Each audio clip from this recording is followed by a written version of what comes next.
not sure if there's anybody out there or if Aaron and I are just talking to the Google machine for working purposes. But I'm Jordan, and we've got Aaron down there in the bottom corner, and the two of us are going to go through a totally unscripted, completely off the cuff process of developing a roll of color film today. So if you have any questions, there's a Q&A section of the Google app that handles giving us questions, and Aneurin will be picking them up as we go through.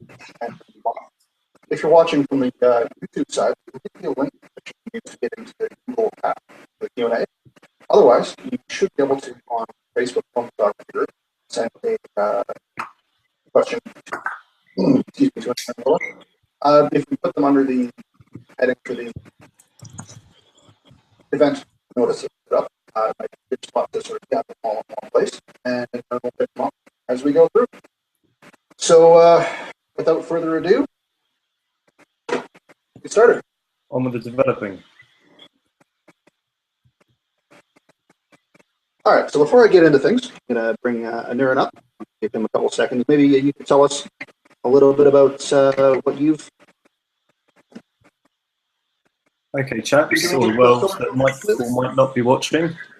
I've only been developing now for about 3 weeks, so I'm not a pro by any stretch. However, hopefully we'll be able to clear up all of the confusion that you might or might not have with developing your own colour or black and white film. Jordan, I believe, is developing a colour film today, which is C41 process. And that's going to be, Jordan, 38 degrees, 37.5. My particular kit says for 39. So when you get your chemicals from wherever you buy them from, chemical in either liquid or powder form, there's going to be instructions for mixing it. Mine came in powder form. I use a Jovo or Tetanol press kit. There's plenty of YouTube videos up there dealing with how to mix them, how to set them up.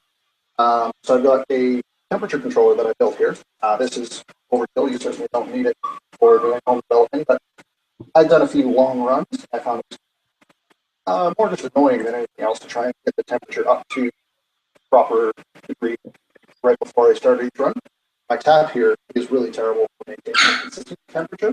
If I set it to a particular angle at a particular height, every time I open it, I'll get a temperature. It takes 5 minutes to find the sweet spot for what I'm after.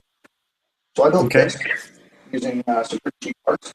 The total came to about $60 Canadian, so it's not too bad. We'll give you instructions on how to build one of these later if you want, but really you don't need to. You just need to get your water up to the right temperature and immerse your chemicals in for a while so that they come to temperature with the water. Use a regular thermometer to figure that out, or you can get an electronic one. I have a fish tank thermometer here that I've been using, works well. But now that I've got a controller, it has a built-in thermometer, so we'll use that. Now we got 3 different chemicals that go through this particular process of color development. There are other kits that use 4. There's some discussion out there as to which one is better. Theoretically, the 4 kit will be better archival quality, but I'm not totally up to the chemistry side of it and what exactly the differences entail. Okay. So to start off, you've got development, which I've got stuff in this particular water bottle. This is what takes the film and brings out color and density in areas where exposure to light. Probably worth pointing out Sam has joined us. Yes, he has. Sam, welcome. All right, so Sam's going to be assisting with questions and the moderating as well. And Sam, you develop at home, right? Yes, I have. Not as much as you, but I definitely have. Definitely. And do you do color or black and white or both? Black and white at the moment. Okay, cool. Now, black and white is really similar to color film, so that's a great spot for you to be coming from. And I'm sure you'll be able to help us with the questions as far as technique and stuff goes. So, we had the developer we just touched on, and that goes in for 3 minutes and 30 seconds with my kit. I believe it's the same across all of them. They're standardized. And please excuse the dogs; they're going a little bit. Next up is what they call Blix. That's this dark stuff here. This is a combination of the two chemicals that you find in your 4 chemistry kits and fix. So they call it Blix when they're mixed together. Now, there's sort of 2 actions that this particular chemical will do when we run it through. First off, the bleach will take all of the silver that's been developed in the film and convert it back to a method that the second chemical, fix, can take out. So once you're done with the development, you have not only the color of the film, but it's also very milky or cloudy looking. It looks just like a film that has not been used in areas where there's been no light to touch it and nothing is developed. So what the fix does is it takes that milky cloudy area and it actually chemically strips it off the film, leaving behind in black and white the black, silver residue, or in color, leaving behind the dye chemistry. So the Blix will then leave us with a clear negative reference, just like it should be when we're finished. Now, theoretically, you can then take and scan them and get to go. With a lot of color film, they're susceptible to fungal growth and other things. So they use something called stabilizer. Now, stabilizer is effectively just a chemical that causes a reaction with the film and leaves behind a very, very small formaldehyde or formaldehyde-like chemical, and that prevents anything from growing on the film and heating and coloring it all the time. So we use that at the end just to give us some better archival properties for your film. There's also some people who say out there that this isn't necessary with modern films that are about 50 years ago. They changed the makeup of the film so you don't need it anymore. Again, I haven't done anything on that. I'm not totally up to speed as to whether or not that's something I want to do. So for safety's sake, I do this. So that's a quick rundown on the chemistry. Do we have anything in the Q&A section so far? No, nothing. All right, cool. So what I've got loaded up here in my tank is a roll of, 2 rolls, of 120 film. So this is medium format film. You can do the exact same process with 35 millimeter film. And you can see inside the tank we got a lid, we got a stirring stick, and then we got a light trap, which I'm not sure just yet. I'm gonna wait for that.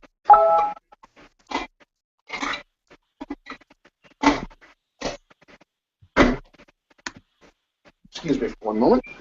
Yeah, no problem. Is there a way that we can work out if anybody's watching? Well, I see that we see 1 viewer down in the bottom right, and there may be plenty of people on YouTube. I'm not sure. Okay, cool. Yeah. Everybody gets to see my face today. We went through a lot of trouble to get Sam's face on this, so everybody appreciate it for us, all right? I've been told I have a face for radio. Okay, so here's what we're going to do. We're going to start by bringing the tank full of film up to temperature. So what I've got is a jar here, 1 liter of water in it, and this particular tank takes 1 liter. This water is at approximately right temperature for developing, and it'll get us very close. So we're good to go there. These chemicals have been immersed in the bath with the fish tank here. That's the controller. So everything's been brought to 38.7 degrees. I'm not sure if it's showing that upside down or not, but 38.7 degrees right now is what we're at, Celsius. With color developing, there's a specific temperature that you're supposed to go at. Now, if you're going to be printing optically with an larger and doing old school color prints on it, you want to get this exactly dead on before you start. If you're going to be scanning your film, you have a little bit more wiggle room, and you can be within a few degrees of your target temperature and still have a great result. The further you get out from it, the more you might need to compensate, or the more you're going to see color shifts further down the line. But if we're really close and we get everything sort of dead on, it should be okay. So we're going to start by lid off, stirring stick aside, and we need ourselves a timer. So I got a basic timer here on my phone.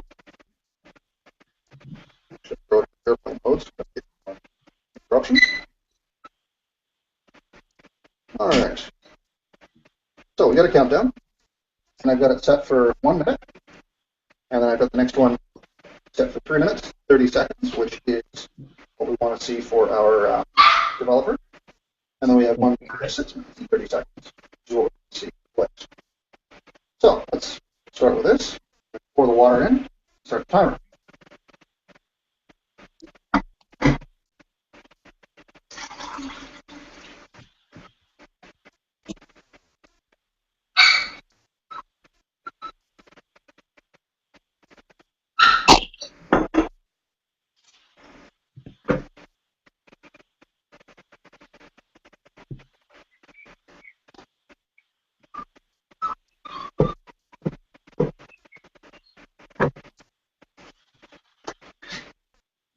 What does putting the water in the tank do to the film?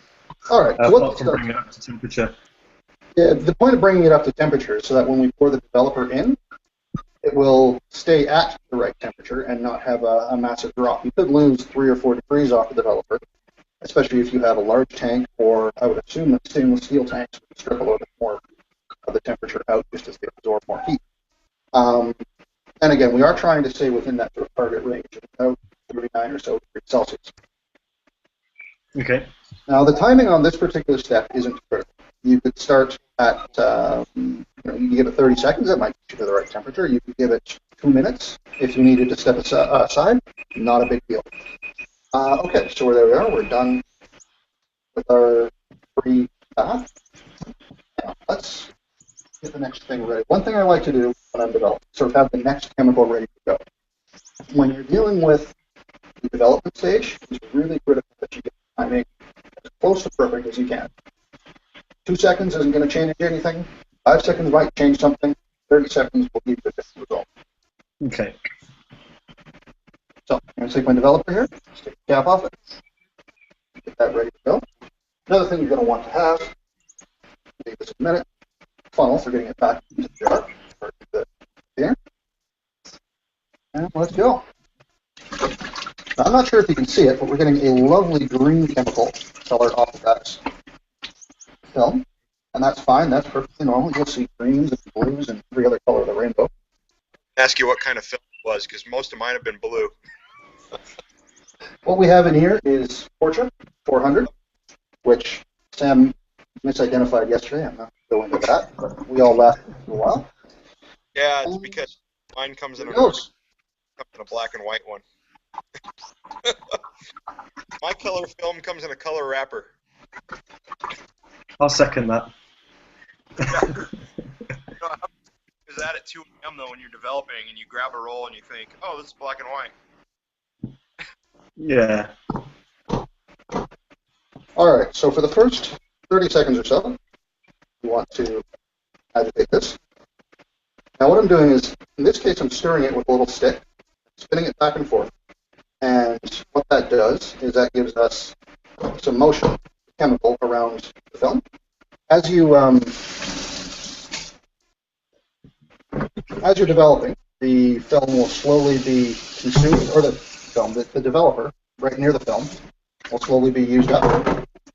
And you agitate it to bring fresh developer next to the film. So with my kit, every 30 seconds, you're supposed to give it either 4 inversions, which is turning the tank upside down or back, or about 10 seconds of swirling the stick. Now, every time you're done agitating, especially if you're doing the inversion style, which you get a lot of bubbles, you tap it on the counter. Tapping it on the counter knocks any bubbles that are on the film loose, and they'll pop up to the top. If you have bubbles on the film that sit there for a long time, you'll end up with a situation where some of your film will not develop properly because the chemistry is not in contact with it. And do you find that when you're developing, you don't need to keep the tank in water or anything to stop it losing heat? Or does it just not lose a lot in those 3 minutes? In those 3 minutes, it doesn't really lose a lot. If you're particularly concerned about making things exactly the right temperature, for example, if you're doing optical color prints, or if you're developing E6, which is slide film, then it's a really good idea to keep it in the bath to keep it exactly the right temperature. Gotcha. In my case, I've been doing it like this, and I found that things work out just fine for me. One of those things where you might find your mileage may vary. If you have a particularly drafty area, it might not work well for you. Yeah. I would think that the plastic Patterson tank as well probably insulates it better than, say, like a metal tank would cool fast. Yeah. So if you have Definitely.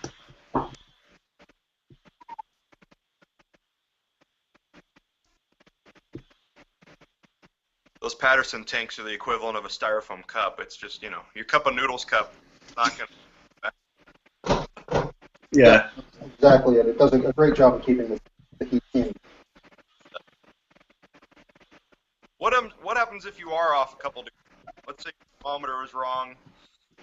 What is the outcome of, say, too cool? You're off 5 degrees. Well, you'll see two things will happen. One, if you're, let's say, too cool, you'll have underdevelopment. So things will come out a little lighter than they should, a little darker than they should go to scan it. So you'll get not enough density on the film. The other thing that will happen is you'll see color shifts. So because you have 3 different color layers, they all react a little bit differently to the chemistry and to the temperatures, and they're designed to all come together. Hang on. See, I told you that funnel was going to come in handy. I enjoy my lap timer on my phone. Now we're going to put the Blix in. So one thing you never ever want to do is mix your chemicals together. If you get Blix into the developer, you can kill it. And you won't know until you go to do your next roll and it comes out blank. All right. There we go. So that gets us some Blix in the jar. Again, we're going to give it a tap. Now with Blix, it's a little less time sensitive than the developer was, because we already have, now with the developer, extracted the color that we're after. Blix is just there to clean things up around it. So it's almost more of it needs a minimum amount of time versus a specific amount of time. And you'll find that as your Blix ages, it will work less and less effectively. So towards the end of a kit's life, you might need to give it more time. Some kits will give you instructions on how to do that. They'll say, add 30 seconds for every 4 rolls. Others don't mention it at all. And they just say you can push things beyond what we say the limit of the kit is, but entirely up to how far you take it. Same thing. Go ahead. Sounds like black and white. So you're chopping up a little bit there. You still with me, Sam? Can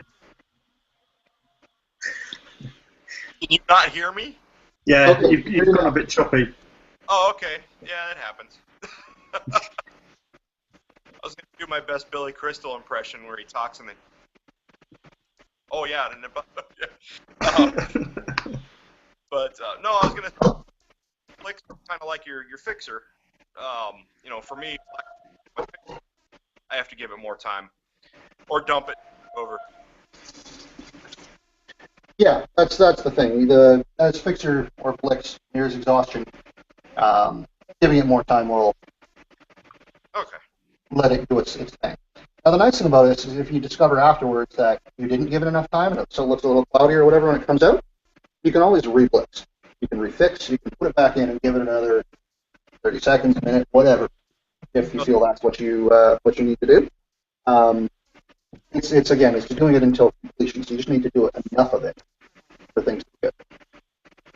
And at what point is the film light safe in the process? I'd say about halfway through the blitzing. I have opened it up before to check on things when I thought I had something to skip off the reels. Okay. And thankfully that roll was okay. But once you're done with the developing and you've got it into the Blix, it's effectively light safe. You could theoretically open it up right after the Blix has gone in and nullified any of the developer that's in there. Okay. It's not something I recommend doing, but you certainly can. Cool. You're just at 4 minutes left. Is that what you're? Yeah, I'm not sure if this is right side up or upside down for you guys. We're at 3 minutes and 50 seconds on the Blix. You know, I'll have to go back through the YouTube and watch and see at what point you hit the start button on the timers. And I'm always like, okay, do I start the timer right away after it's filled? Do I start it as I'm filling? You know, is it really that sensitive to where it's going to be a 5-second difference is going to kill me? A 5-second difference might make a difference. However, if you do it the same way all the time, and you sort of learn, well, okay, this wasn't quite long enough in the developer because you look at your negatives and you think they're coming out a little thin, you can change your technique to compensate. So if, let's say, you pour the chemical in and then you start the timer, and then you pour the chemical out and then you stop the timer, maybe you want to change your regimen a little bit to either give it an extra 10 seconds or to pour your chemical in, start the timer, and then pour the chemical out and stop the timer. No, stop the timer, pour it out. Anyways, whatever you would do to give it a little bit of extra time, if you found that was the case, right? And vice versa. If your stuff's coming out just a little too dark, you can go the other way as well, and everything's fine. Stop is could make a big. Sorry? Where you stop and start could make a big difference then. It could, yeah. 3 minutes and 30 seconds is really short. So it's kind of a good idea to at least have a consistent technique that you understand and know how it's going to respond. One thing I wouldn't recommend doing is taking an important role and making it your first go for home development. Get used to how it works, get used to the process, make some mistakes, learn from it, and then once you're confident, okay, well, you can take some important deals with the process. But, you know, for your first few roles, I would recommend learning on something important. I mean, when I put my chems in, sometimes I've got a couple of seconds between them going in and then hitting the timer, and I've not had a drastic problem yet. I normally wait until all the chems are in and then hit the timer and carry on.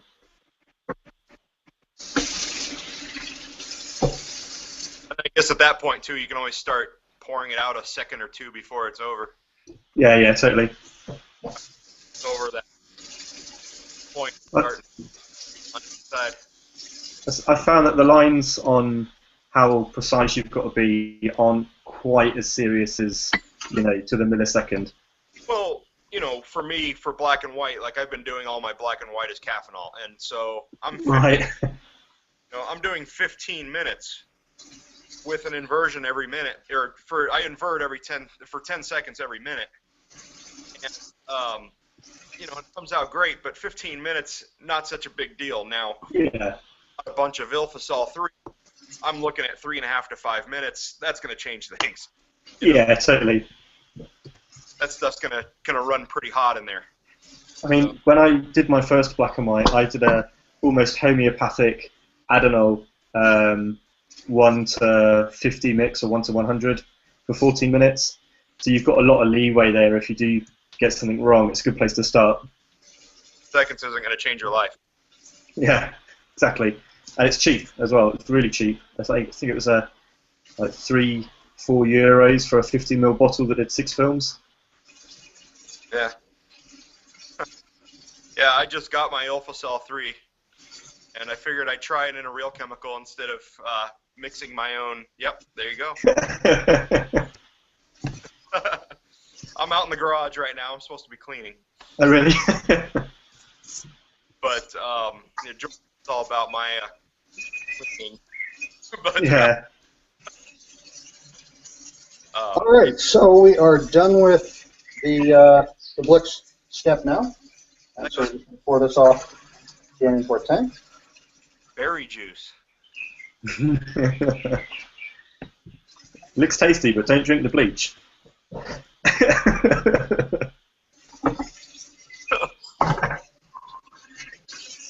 Now, one thing about C41 bleach is that it's pretty good at staining things. It'll stain your fingers. You let it dry on, it'll stain your clothes, things like that. And it's also kind of stings a bit. So if you get it on your fingers, rinse it off. I have no idea if it's carcinogenic or not. You might want to check into an MSDS before you go like I do. I might end up with a finger cancer or something in a couple of years. But if in question, wear gloves. What? Yeah. I wear gloves when I do My colour. brother-in-law actually has a terrible reaction to just regular black and white fixer, and so he wears gloves and he's working. Now, the next step is to rinse your negatives off and get them nice and clean. There's a couple of different approaches for that. If you have a nice dark room with a proper, temperature-controlled water source and the rest, and a nice little hose, you can stick down the hole here and it'll flow water through and back out. That's cool. If not, you can run a few changes of water through the tank. Ilford's published a method that is really good for getting things clean. Basically, it involves filling the tank, turning it 5 times, dumping it. Same thing 10 times, and then dumping it. And then same thing 20 times and dumping it. And that should get you an archival wash of the negatives. So, when people talk about agitating the tank, we had the stick method that I was doing for this, or there's inverting the tank. Now, this is what I do with black and white film, and it works just fine. But the chemistry for color, for whatever reason, has the ability to slip through these seals. It is particularly slimy stuff. And so if I were to invert that way every 30 seconds for 6.5 minutes with the Blix, it would be mostly empty tank at the end. I've wondered why my tank was leaking with color chemicals. Leaking with caffeinol, so I can't even imagine. Oh, right. Why is coffee in my tank? What's the difference then, have you found, with caffeinol and another chemical, or have you only developed in caffeinol? I've only developed in caffeinol. Oh, really? Yeah, so far it's been a love affair with caffeinol for me. I've really I've limited myself to that and to the Fuji Neopan Across, and it comes. There's 0 grain in that Fuji film. The one thing I hate about the Fuji film, of course, is the fact that it curls laterally and vertically. You have this strip of film, and I'm a 120 shooter, and so, you know, 2.25 inch wide. Once it curls wise, and what do you do with it? It's very hard to get onto the reels to develop. Hard to can't, but it is a beautiful film. And caffeinol. But we're going to try it a different way, and I'm trying it a different way with a commercially available developer. I think, being a new pinhole shooter. Okay, so I've got this lovely pinhole camera. I've got too many variables on right now, Yeah. Able to take a bunch of chemicals and mix your own stuff and not have to buy it, but at the same time, is it perfectly? Did I overexpose or underexpose my film? Did I overexpose or overdevelop or underdevelop my film in processing? Did I maybe get too much coffee in it, not enough vitamin C? So I'm switching to a commercial developer for now for that purpose. I know that my Mamiya setup exposes perfectly. I don't know if is correct with the pinhole yet, and so until I figure out my exposures, I'm going to use the commercially available stuff so that I know, okay, I controlled this part of it. Let's see what the film is telling me now. Yeah, that makes sense. Apologize on behalf of my dogs there. He's telling me that it's time to open the tank up and see if we got some negatives. We haven't done the last step yet. It's light safe now. Okay. Take a look at what we got inside. So this lid handles keeping the light out of the tank, but it lets you pour the chemicals in and out, as you saw. And here we've got the reel with medium format film on it. And pull it back a bit. Take a look. We got portraits. Hooray. So, success. Now what I'm going to do is I'm just going to tuck it back in. I mean, we've only been going for, 10 minutes, and we're already this far. Or not even 10 minutes with the developing. It's really quick. It's not as, drastic as everybody seems to think. It is a really quick process. It really is. Once you have it down, it's unbelievably quick. I shocked myself the last time I did a roll of black and white. I was like, did I just really do that whole thing for half an hour? Yeah. Wait a minute. Let's see if All right. Jordan. So we get the last little bit. We're going to get the stabilizer on it now.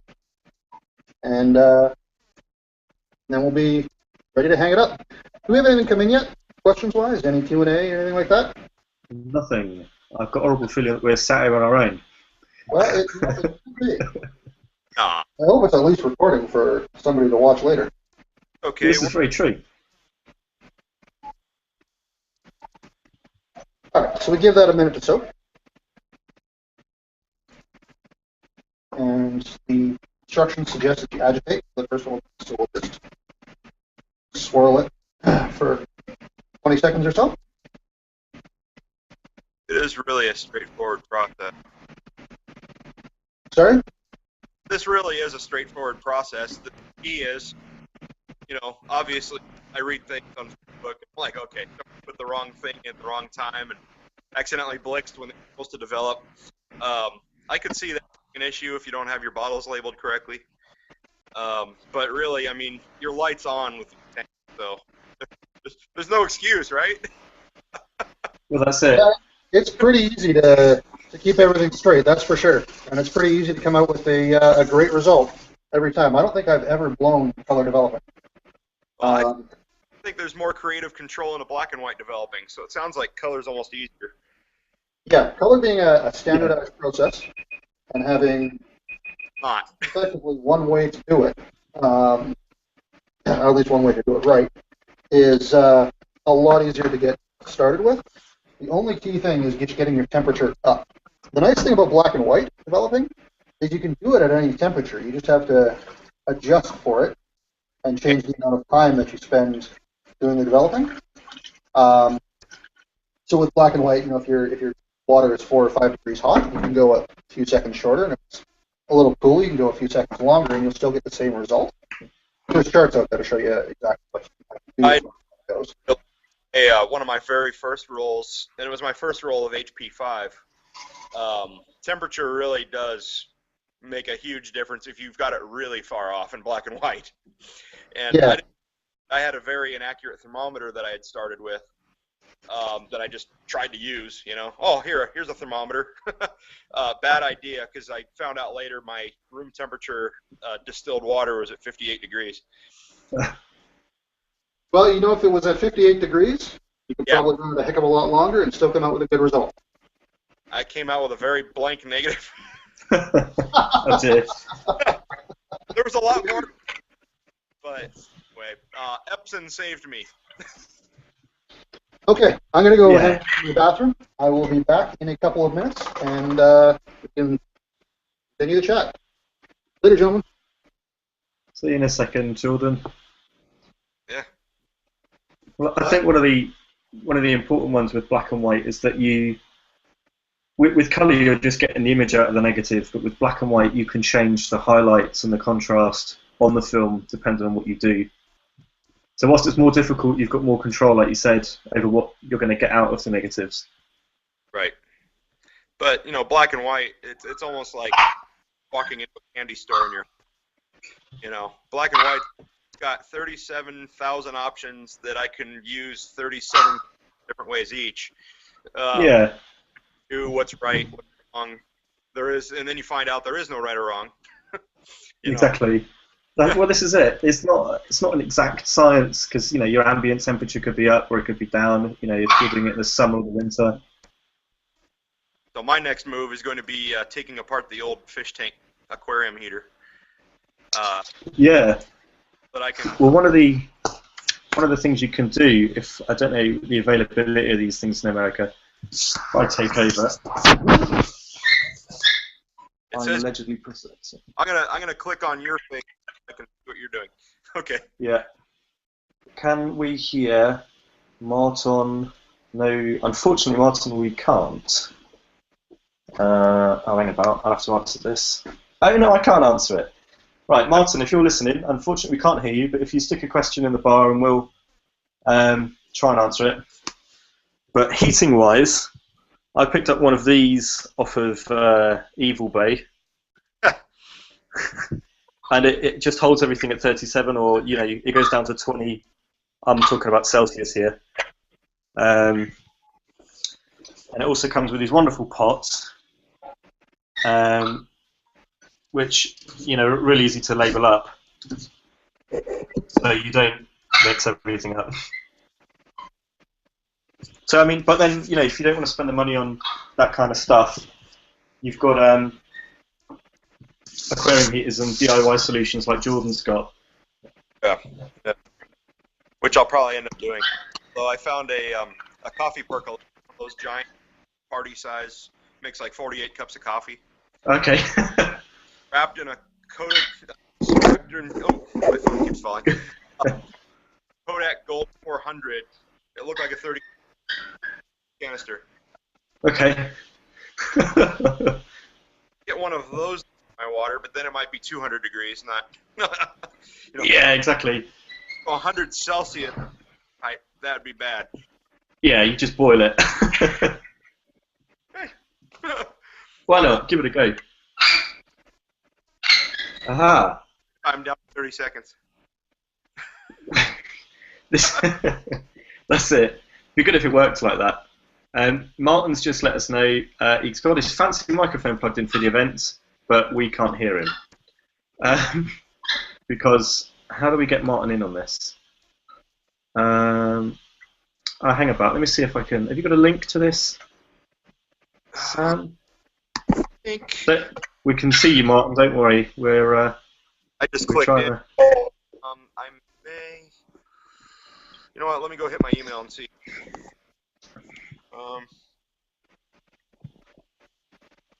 Just trying to see if we can add you in, dude.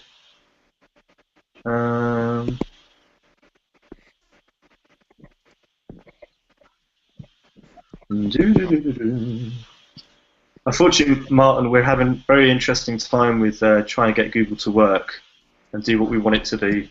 Ah, hang on, I've got invite people.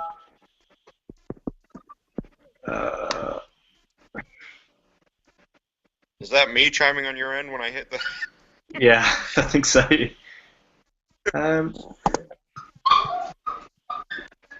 Is this the one? Probably. Now I need to get Martin in my Google chat. I don't know. I came in different today. I came in from Google Hangouts app from my iPhone. Okay. Literally hit the camera button and it's much easier. Gotcha. Let me see, Martin, if I can add you into this somehow. Oh, hang about. What's this? Hey. Jordan's joined the call. Good on you, Jordan.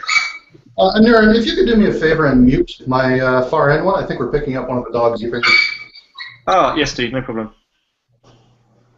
Mute. Job done.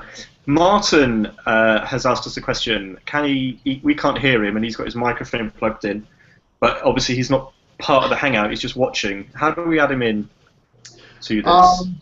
If you send him an invite, you should be able to add him in, and he should show up in the bottom.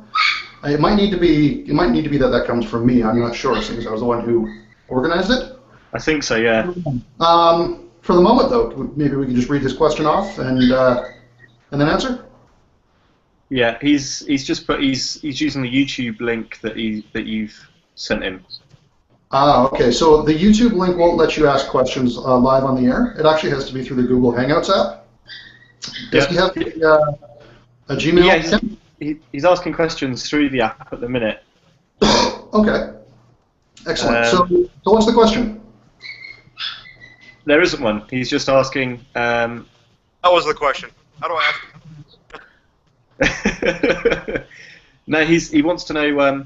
He can't join as we are connected. But I suggest, Martin, if you've got any questions, you can throw them in, and we'll be able to answer them. Unless Jordan can add you into the conversation at some point.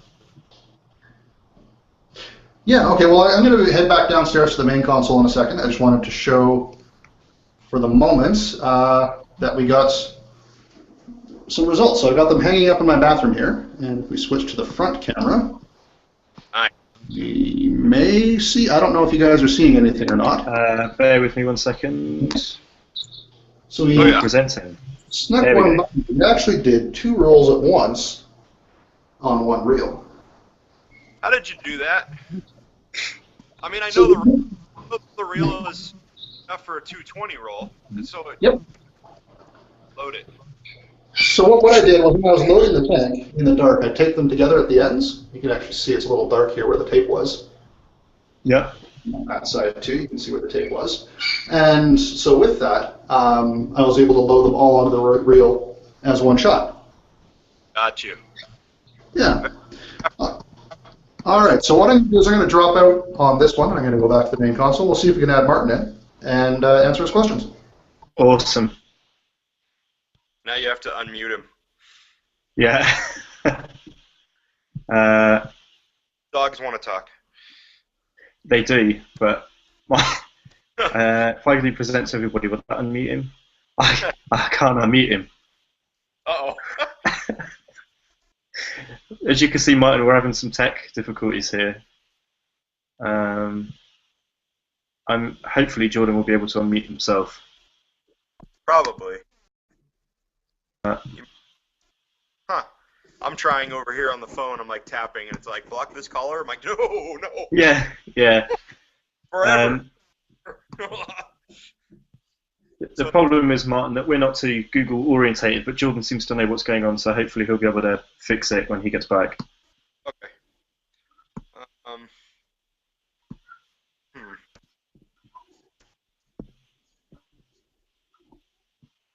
But yes, so I mean, 30. I know, what would it be? Is 100 degrees 37 or whatever in American, in Fahrenheit?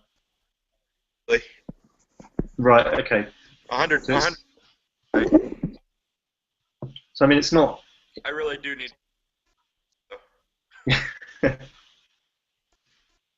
It's not. Although 100 degrees. At 100 degrees, I should just be able to use the one we use when the kids are sick, right? Yeah. Just don't give it to him afterwards.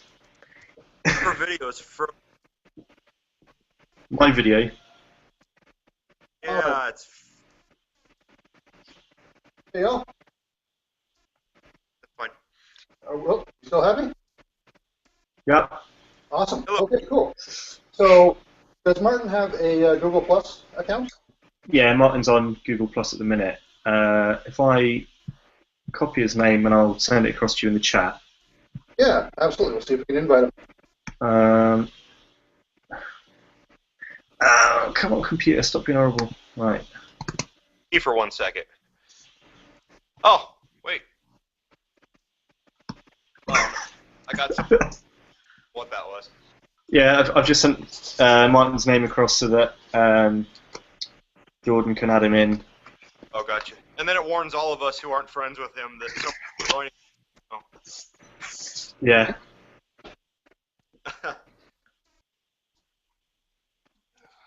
See if we can invite. We usually need to send an invite through email when we use Google Hangouts. Yeah. We might just be able to send it through the chat thing. All right, there. I just sent an invitation to him.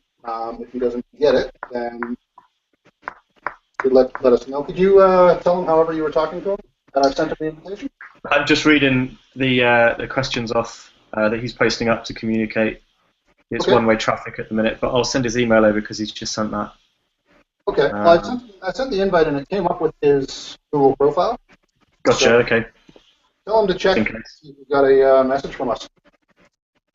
The other thing You can. do you have the invite button at the top of the board? Top of your screen, there's the microphone mute, video mute, quality, hang up button. To the left of all those, is there like a little person with a plus next to him? Yeah, I had it, but it's gone now. All right. Good old YouTube or Google or whatever.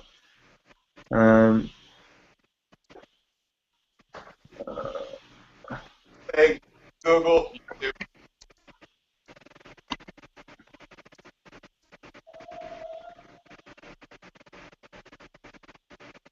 Got eyebrow.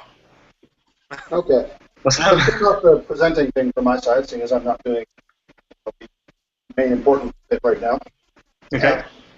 But if you guys see him join, we could give presenter share and fire off his questions.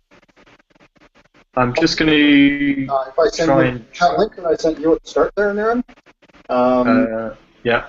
the one that lets you actually get into this, if you could send that to him, that might let him in as well. Yeah. Or you can post that link publicly. Let's see who joins. Cleaning my camera. Right, Martin's put and a smiley face. So we've got communication with him through the chat now that you've put him in. In fact, Martin, you should just be able to click the video call thing at the top, mate, of the chat box. There's a green banner, and that would join you in. Maybe. Oh, there he is. Hooray! Hey, we got a new joiner. Coming. Hello, Martin. Hey. Yay! Got there in the end. Can you hear me right? I can. Awesome. Wow, like a radio station. Yeah. I'm jealous. How's everyone doing? All right, so we see you have a nice microphone and you have some film hanging up. Looks like you know what you're doing. Just several films trying. Oh, brilliant. So I've got a question, if that's okay. Of course. So the last couple of roles I've developed, I needed to use my fixer for, I believe, like 5 to 6 minutes, and that's not very, because my fixer says I need to fix my film for 3 minutes on 20 degrees Celsius. I'm using the FOMA fixer, this one, and it says I need to fix my film for 3 minutes. But if I do fix my film for 3 minutes, it has a very purplish blur on the film. Mm-hmm. So why do I need to fix it for 6 minutes? So that seems to me like your fixer's nearing exhaustion. The longer you take fixer through its process, and the more you use it, the more silver will build up in the fixer, and at some point, the amount of silver that builds up in there will overwhelm its ability to clear the next roll of film. So the longer you give it with the roll of film, the more effect it has, and Okay. that's why you need to push it now to 6 minutes or so in order to get it to fully clear the negatives. What I would suggest doing is probably replace the fixer at this point. Now, a good thing to do is when you start the new batch of fixer is to test how long it takes to clear a negative. So you put the leader off of your film, or 35 millimeters, that's what you're working with, and put it in the fixer and just time it. See how long it takes to clear. Double that time, and that's your starting point. So you may find for the fixer, even fresh, that it takes 3 minutes to fully clear, and give it 6 to start. And once it takes twice as long to successfully clear the film as it did at the beginning, that's when you say your fixer is exhausted and it's time to replace it. Seeing as you don't have a baseline to work from, we can only kind of guess. But I would say that if it's taking that long, you may want to consider replacing it. Is it a one-shot fixer or is it reusable? I don't think it's reusable. That's the FOMA fix. It says that I should be able to develop with 1 liter of working solution, 17 films can be developed. Sorry, fixed. But I only use it for like 9 films so far, and that's the second liter I made. Oh wow! So Okay. that seems to be. So your working process with that, can you tell me a little bit more about how you do it? So you don't mix the whole thing up at once. It sounds like you're saying. Yeah, right. So I'm usually shooting black and white 400 film. Sometimes I push it to 800. Usually T-Max, Ilford 400, or 3X. I'm using the T-Max developer, the liquid on this one. Okay. I need to delete it 1 plus 4, I think. So out of 1 liter of T-Max, I make 5 liters of liquid developer. I think usually the T-Max, the 3X takes 6 minutes of this. I'm using a very oldish tank I bought for like $1 in a second-hand shop. Not the one you guys use. No, just a sec.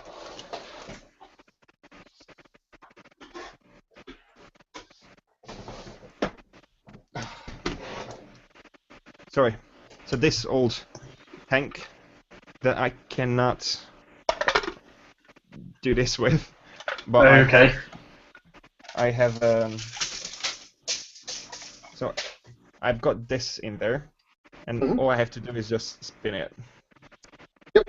So I spin 15 seconds every minute for 6 minutes, and then I use a stop bath, which is water with vinegar, and then I usually do this for like a whole minute, and then 3 minutes of fixing. And if the fixer is new, then. And the past several rolls took 6 minutes of fixing. I wonder if. So I've had a couple of rolls of film that no matter what I did and no matter how long I kept it in the fixer or whatever, I had purple water coming out of it forever. And I remember one roll I had pre-washed beforehand. I had soaked it for 5 minutes before I started. Another one I didn't, and it just took forever to clear it. And so I don't know. Maybe it's already fixed. Maybe the film itself is fine, but you're still seeing a lot of purple. As my phone falls over. Sorry. So I talk with my hands and my phone falls. I don't know why, but I don't know. You know, fixing is always for me has always been kind of a there's no science behind it.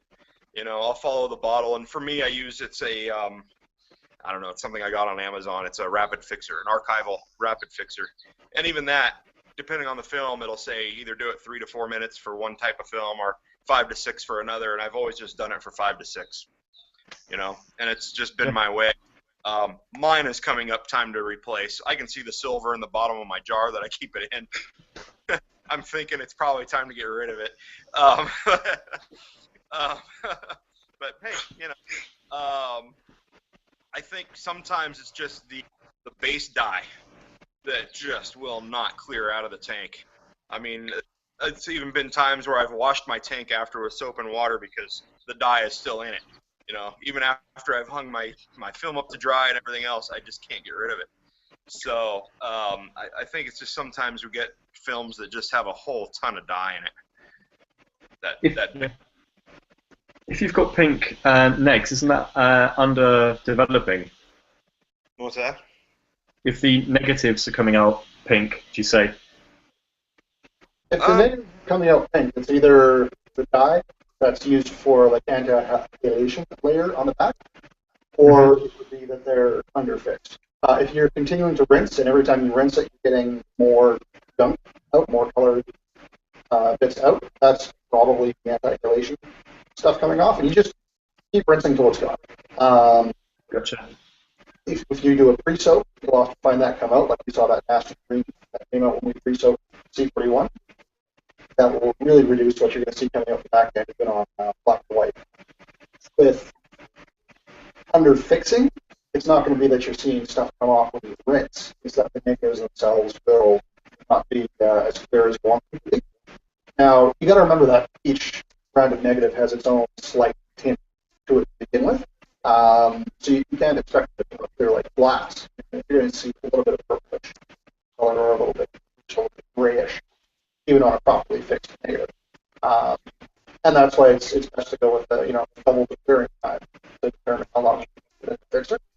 So I would suggest maybe, Martin, for your next batch, that what you do is take a liter and drop it in your fixer and just time how long to clear. Double that, give it a shot. If you're doing a one-shot method, like where you're mixing up a liter of fixer at a time, using it for 4 or 5 rolls of film and then dumping it, I would say test it before each roll of film and just watch to see what happens. You might find that by the time you hit that 3rd or 4th roll, your clearing time is already double, in which case you're starting with that fixer that's designed to be used in a one-shot fashion, and it's meant to be done for a couple rolls of film and cost. Other stuff, like for example, for Rapid Fix, which is what I use, it's available locally, it's cheap, and it seems to last forever. With that, I'll mix up a liter or liter and a half of working solution, and I'll run that until it's useless. I've actually got it right here in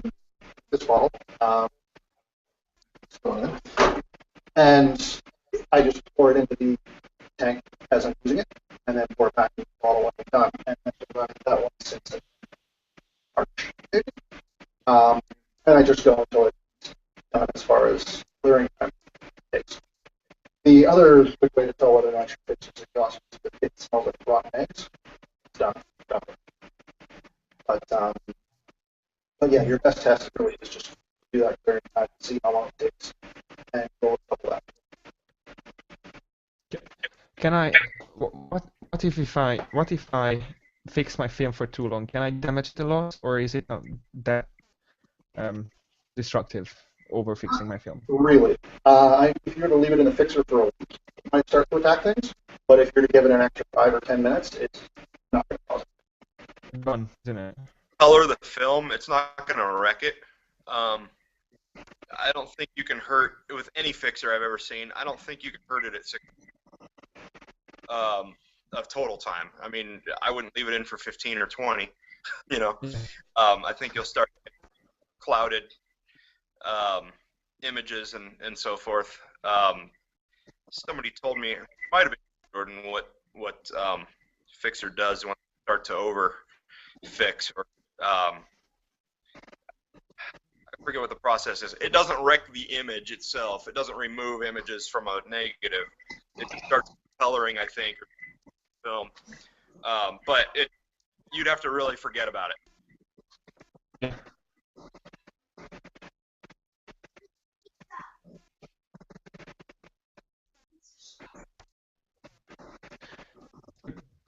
Can I have one more question, if that's okay? Absolutely. Go right ahead. How do you dry your film? Because Sorry, at first, ask again? how to dry your film? At first, I get water spots on my film if I dry it. Like you're getting water spots on your film? Is that right? Yeah, because I'm using this scaffold. This one. I'm not sure how it sounded to the others, but to me, Martin, they're getting very choppy and very broken up. Yeah, I hear you quite choppy as well. So this is the Batic agent I put in the tank before leaving it out to dry, and then I use my fingers to remove the physical water. Just one. I do this once, and then I just leave it out to dry. But I still get water spots on my film. Gotcha. Are you starting with distilled water when you mix that last one with the wetting agent, or are you using tap water? Should I use distilled water? If you're finding that you're getting water spots, using distilled water might help. Okay. The water spots are often left over from minerals in your tap water. Yeah. Dissolved and they end up drying on the film. That's the quickest way to get rid of it. If you have ones that you've already dried and you use your wetting agent and stuff and they still are like that, you want to try and recover them, you can try giving them a quick rinse in distilled water. Sometimes that will lift and loosen the spots that are on there, and then just hang dry. You don't necessarily need a wetting agent in that situation. That's, again, something you want to determine whether or not you experience. But switching to distilled water for the last pass might help clean that up. Thank you. We've helped someone. I don't believe it. If all of this helped one person, it's worth it. Definitely. Exactly. That's it. Okay, cool. Do we have anybody else? Any other questions? Or anybody sent it in chat? Nothing. Just Martin. All right, Martin. I might have a last one. Carry on. Yes, you have more time. I tend to shoot push one, so I tend to shoot 400 films at 800, and the box says that I should not increase developing time if I only push with one stop. But with my pushed films tend to be underexposed, so what time should I use? If the box says I should use 6 minutes on the standard 400 speed, and even if I shoot it pushed one, I mean with one-stop push, then the box still says that I should use 6 minutes. With how much should I increase my developing time in order to achieve the appropriate results? You're going to find that, well, there's a couple of different ways to get there. First off, are you just looking at the box for your times, or have you checked into the massive depth chart? Both in the internet and on the box it says that if I only pushed with one stop, I should not change my developing time. Okay, but you're finding the results are coming back a little thin and a little underdeveloped, okay? Yeah, I would say, so when I... Yeah, okay, I'd suggest you do some experiments. So, do you have timing for how far you should adjust it and push two stops? Yeah. At a number they've given you? my last 2 rolls I've done 7 minutes instead of 6. Okay. They're better, but they're not perfect just yet, in my Okay. opinion. How long are you supposed to give it for a two-stop? 8.5 minutes. 8.5? Okay, so you're almost halfway there with your development. I'd say you're on the right track. Give it some more time. You might want to shoot a short test roll and give it a full 8.5 just to see how that comes back to you. The thing when it comes to doing developing, especially when it comes to black and white developing, is that you need to settle on a process that is specific to you. For example, when we were talking earlier about when you start the timer and when you stop it, and such, that can have an effect on your the total amount that you develop. And there's all kinds of little variables that can change things for you. So you may find that you're best off to do some experiment and try pushing it to the extra couple of minutes to bring up the two-stop push, even if you're only underexposing the negatives by one stop. So see what that gets you, and it might overshoot, it might be much, it might be perfect. But go through it a few times and sort of iterate down to what works best. And there are people out there that swear up and down that Tri-X only exposes well. When they put it at 200 and they develop as if it was 400 at Mach speed. And there are other people who go the other direction as well. They're all using the same film, but they're using a different technique to get to there. And I mean, it may be like there's something Sam did where his thermometer was off, so he was developing those first 2 rolls, 10 or 15 degrees cooler than they were supposed to be developed. So there may be some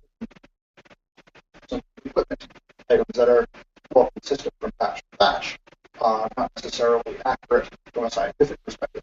And that's fine. You can work through that as long as you go through the experiments and keep good notes and find something that works well. Yeah, I was going to say, if your fixer's not doing its job and the developer's not doing its job, are you at the right temperature, or could there be something affecting what you're doing? Yeah, I'm doing it box temperature, which is like 20 Celsius. So I always use 20 Celsius with both my developer and fixer, because that's what it says. I could push with increasing the temperature instead of increasing the developing time, but that just seemed more, more logical to increase developing time. What's the difference between? I mean, what's the difference if I increased the temperature I'm using with the developer? Then would I get different results if I increase the developing time? Would I get more contrasty images, or would I get, what's the difference? I don't know that it would change the contrast much. With black and white, as you raise or lower the temperature, at least within the narrow degree range that I've tried, 4 or 5 degrees Celsius either direction, I find that it just simply gets to maybe a denser or less dense negative as you do tweaking that particular variable. It's the same thing with time, right? More or less time, more or less dense negative. When you start to see density changes and dealing with development, like for example, the zone system, users who intentionally the contrast of their negatives by over or underexposing and over or underdeveloping. What you're seeing there is they're exposing a certain amount of light shadows, and they're developing bring a density into the highlights. So you can play with those variables and adjust those to get the contrast that you're after. But if you have a specific set of, like exposure settings and development time that works together for you, if you adjust one of those, then you sort of adjust the other to compensate, everything will still come out the same. Right? So if you shoot it at ISO 400 and you find that in the box recommendation on the developer, and for time and temperature works well for you, you can adjust the time and temperature in developing, and it will still come out about the same. If you adjust exposure and then compensate with your temperature over time, my understanding is that is when you're getting the push-pull.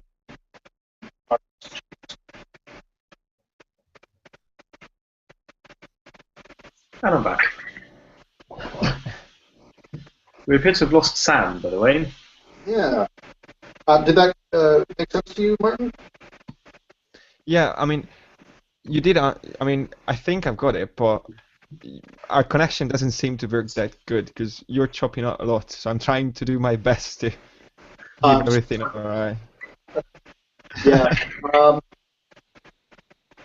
So just to sort of reiterate, I guess, we can change the temperature at the time relative to each other and still get a relatively similar result for development. It's when you start the exposure and then adjusting the time or temperature to push for a pull that you're going to start to see contrast. I see. Yeah. And again, these are all things that are very specific to your particular situation. So if you're looking at trying to put together what you is the ideal developing situation with black and white, then you might want to pick up maybe Angela Adams's book. I haven't read it yet, but I hear it's a phenomenal book for dealing with how to come up with your own system for developing negatives with work well for you.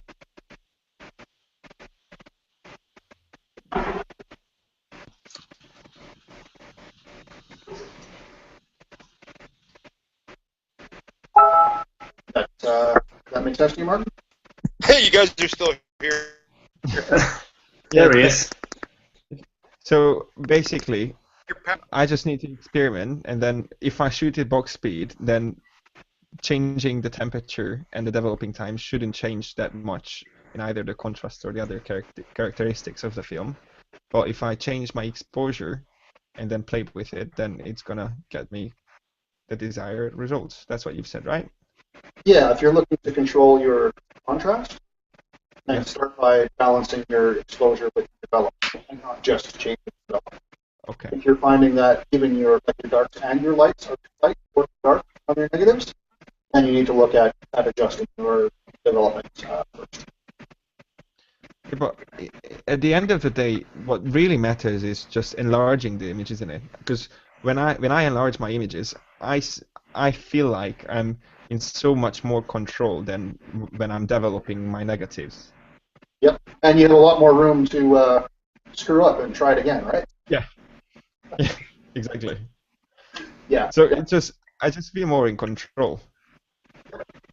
Yeah, absolutely. I mean, you can't go back and fix. You can't go back and compare a poorly developed negative, but you can certainly redo a print that you had the wrong contrast filter down for, or Yeah. pushed too long, or whatever. So I just think that it's easier to get more contrast images in the darkroom than by developing the negative. Yeah, I Isn't agree. I would say that if you're not sure exactly how contrasty you want it to work out, and you don't get the right exposure, if you're not in bad light or something like that, I would suggest setting yourself up to expose and develop just like the less contrasty negative, and then boost it in the darker as you see fit. That's definitely the approach. Well, Martin, whoever does your internet, we all need to subscribe to them because your signal's really good, but the rest of us are really choppy.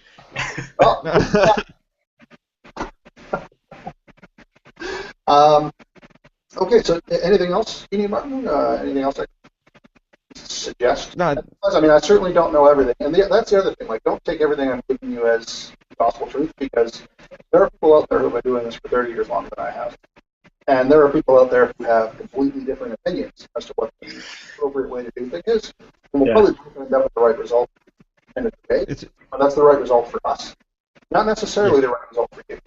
So, play with it. That's the best I can give you.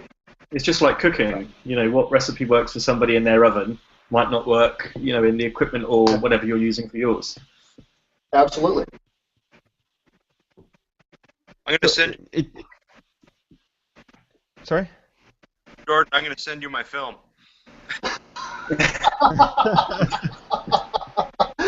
Yeah, we'll see about that. Send it right back to you. Modify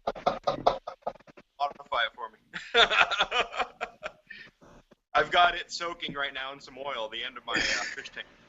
Modify it. Sorry, you said you're soaking your film in some oil? No, not my oil. Not the film. My fish tank. Your heater, your aquarium heater. Oh, okay, yeah, that's right. Hey, while we're at this, Sam, Sam had some questions yesterday about modifying an aquarium heater to get it set up for a temperature controller like I've got. Do you have any questions about this? Sam? Go for Sam? It looks like a tank heater in a thing. No, it's just the opening of it up. I don't know. I plugged it exactly to actually control it to stop at 100 degrees Fahrenheit. I know I'm the only one here working at Fahrenheit, right? What is it, 30 Celsius? Yeah, 37. 738. All right, what I suggest is build yourself one of these if you're lazy like I am and you actually want to go this route of having a temperature controller. It's certainly not necessary for somebody who's developing their own color negatives at home, but this makes it really easy if you're doing long runs and doing 4 or 5 shots through. It just keeps everything at the same temperature for hours. So what I've done with this is I've got it's a 400 watt fish tank heater, and that's overkill. It definitely doesn't that strong. What I saw cheap on Amazon. In my case, it's got this adjustable thermostat here, which is now useless because I've gone through and modified it. This piece was a clamshell bit that cracked open, and I removed it. And here has a screw thread on it, and it threads through a cork that's on the inside. You can see a little bit right here, or rubber, I guess. And when it gets inside, it presses on a lever. Now, to get everything out, I unscrewed this and pulled it out, and then I sort of pushed it along the side and worked a little bit of oil into it, a little bit of vegetable oil, and it would slowly, like it was a half-hour process or an hour process. I push aside one of these little ribs and get some oil down onto the next one, and I push it aside and down on the next one. I slowly worked it back out and got the one out of it, at which point there's a core, which is inside of this. That's a piece of metal, not attached to anything, it's just more of a structure. Then there's this foam, which just helps fill space. And then there's this heating element, which is it's almost like a thin piece of plastic that's just wrapped around the outside of the foam, and it's all stuffed in together. At the top, there's a little control module, and that control module consists of a bimetallic strip, which is like an older thermostat or anything like that. As it heats up, it curls, and as it cools down, it straightens again. Now, by twisting this, you would change where it's at, and you change the temperature, or change the temperature at which it would contact the switch. So when it pushes on the switch, it closes the circuit, and this gets heat. So what I did to bypass it and say, okay, well, I'm going to run this at a temperature hotter than it was designed for. Designed to only go to 30 degrees Celsius or something like that if it's suited to your fish. In order to bypass that, what I did is I took a little metal strip and I bent it so it's always in contact with the switch, even at 60, 70 degrees Celsius. It won't release, so this will always be on now, unless it's really hot. Now it has no ability to regulate its own temperature whatsoever. Put it all back together, make sure it's water sealed, and actually let off the water overnight. Nothing again, just to make sure that the water seeps in and that we were good. So that's how I built the heater. Just modify the temperature and make sure that it's sealed. And from that point on, knowing that I modified something that electricity and water doesn't necessarily mix well together with, I make sure that I plug it into a proper GFI or GFCI or whatever they call it where you are, so that if any water gets in here, rather than by the background, it will instantly shut it off. Now, in order to keep the temperature right, you've got this temperature controller here. Now, I built this out of parts I ordered off of Amazon. Basic wall plug here. It's just a project box, which is on the outside of the house for external plug-in or something like that. And then this will be right here, SC1000. This is really popular for building home controllers for brewing beer in such a home. This will run a cooling unit or a heating unit, keeps it exactly the right temperature, and a little fridge. That's long story short, they call it plenty of how-tos on my building. So it's got this temperature probe, which I leave in the water. See, it's already reacting. In fact, I pull it out of the water. Cool off it quickly. Pump that up again. So with this, I've got it set to run at 30 degrees Celsius. If this is at the right temperature, nothing happens. And if it's too cool, it powers up the switch here. So we're too cool right now. So on the previous system, the lights on. So it's trying to get this. Plug this back in. This one on. And again, I don't know if you see the light down in there, but it's lit up, power on, so it's trying to heat water. And that'll bring us back up to 30 degrees. When it's happy, it shuts off again. And again, you see that the circuit is now up. So any questions on that? Oh, looks good. Okay, cool. Well, like I said, if you're doing color development, you certainly don't need to go to this kind of length. I'm just like taking the extreme. If you can get water that's the right temperature out of your taps, and you can consistently get it the right temperature out of your tap, you're great.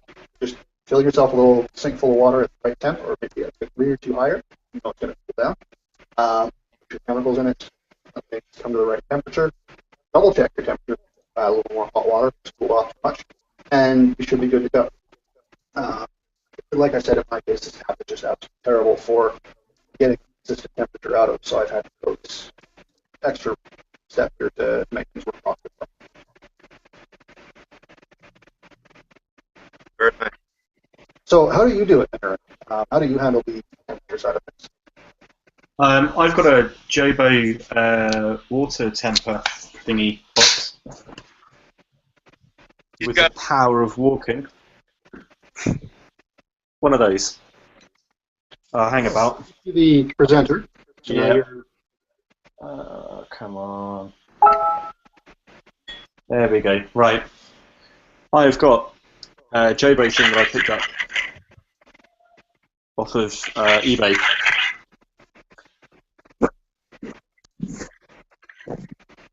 And you can just change the temperature and it holds it nice and steady. So all you do is fill it up with water and turn it on. And that's it. Which is quite easy. And you've got these 1 litre containers that come with it, which you dump in, and it works.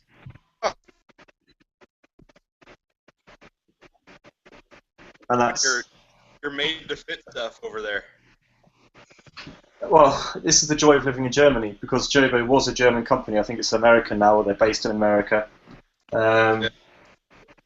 So it's all hungover stuff from the 90s and the 80s, that was probably in labs, I suppose, and has now found its way into the hands of normal people. Or if they make any sign film equipment, or is that really a Lomo thing? Do they make any what equipment? Make any sign movie equipment? The reels and I think he's trying to say it's C, but he has an American accent, so. No, I don't. I'm not. They probably will have made that because Jobo just does everything developing, but I'm not so sure. I'll have to I haven't look. looked. That Russian Yeah, rich for my blood. that's it. If you have a nose, what's online? I've not looked for it, but I imagine there would be something. I know they made a reel-to-reel system. Okay. So you just take it off. Yeah, it comes off one tank, goes into the other, but through the developer. Perfect. Okay, I'm going to have to cut out myself here pretty shortly. I've got guests coming over in about 5 minutes, and I've got to clear all of this. So if there's anything else you guys need from me, awesome. Otherwise, I'm going to, unfortunately, have to cut it off now, and Oh, that's great. I maybe just get another time. Yeah, I think good. Thanks for the help, mate. Oh, yeah. happy to Hopefully it help. Hopefully I didn't give you too much conflicting or bad information. Awesome. Right, I'll disappear as well, chaps. I think we'll call it a natural break there. Play. Anything completely critical, so you have your what you're happy with down. You know, I think that's the biggest critical point. Is Absolutely. One, it's really easy to do color at home. It's Yeah. simpler than black and white. There's a lot less stuff to figure out. Two, don't do anything critical until you know what you're doing. Three, exactly. have fun, break things, make it terrible results, then you learn how to make them. Just don't break. That's it. All right, guys. All right. Awesome. Thank you. And anybody out there who's still watching, thanks for sticking around. Yeah. Right, take